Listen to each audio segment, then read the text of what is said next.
In 1998, Monica Lewinsky couldn't step outside her apartment without being followed by cameras. Late-night hosts made her the butt of their jokes, and newspapers everywhere printed her name. She was offered huge sums of money to tell her story.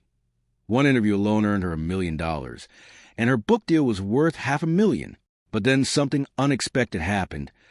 The money vanished almost as quickly as it came. Today, her financial situation doesn't reflect the level of fame she once had, and the reason behind that changes everything people think they know. Monica Lewinsky was born on July 23, 1973, in San Francisco. Her father, Bernard Lewinsky, was a successful cancer doctor whose family had fled the Nazis in the 1920s, first escaping to El Salvador and later moving to the United States when he was just 14. On her mother's side, her background was equally unique. Her grandfather was a Lithuanian Jew, and her grandmother was born in China, in the British-controlled city of Tianjin, to Russian Jewish parents. These roots were shaped by survival and reinvention, qualities that would later influence Monica's own life. Her mother, Marcia Lewis, was more than a homemaker. She also pursued fame, even writing a book in 1996 about the Three Tenors. From early on, it was clear that Monica grew up in a family connected to ambition, celebrity, and even scandal. She was raised in Beverly Hills in a Spanish-style mansion worth $1.6 million during the 1980s. Her father's clinic brought in $37,000 a month, over $400,000 annually. The family lived lavishly, spending $20,000 a year on vacations, driving Cadillacs and Mercedes, and attending the symphony.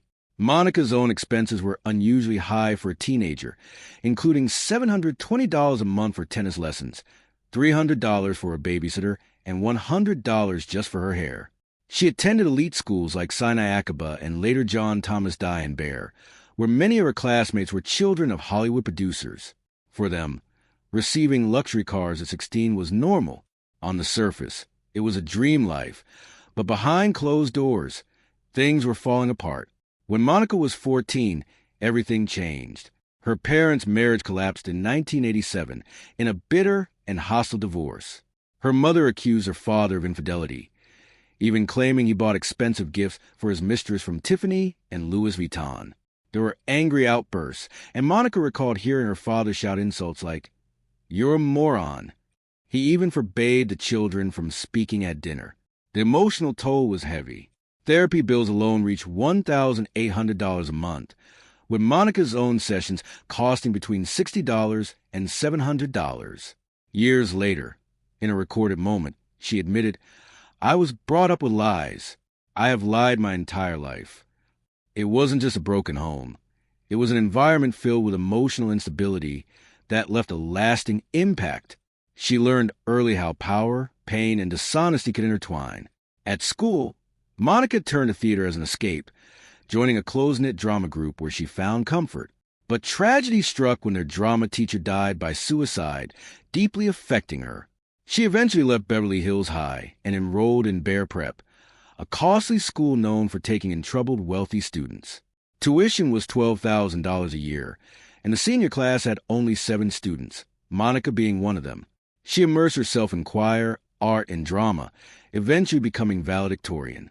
Her yearbook reflected her ambitions, featuring quotes from Ezra Pound and Dr. Seuss.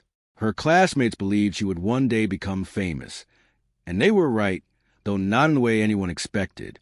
At 19, Monica began a 5-year relationship with her former high school drama teacher, a development that would mark the beginning of a complex and controversial chapter in her life.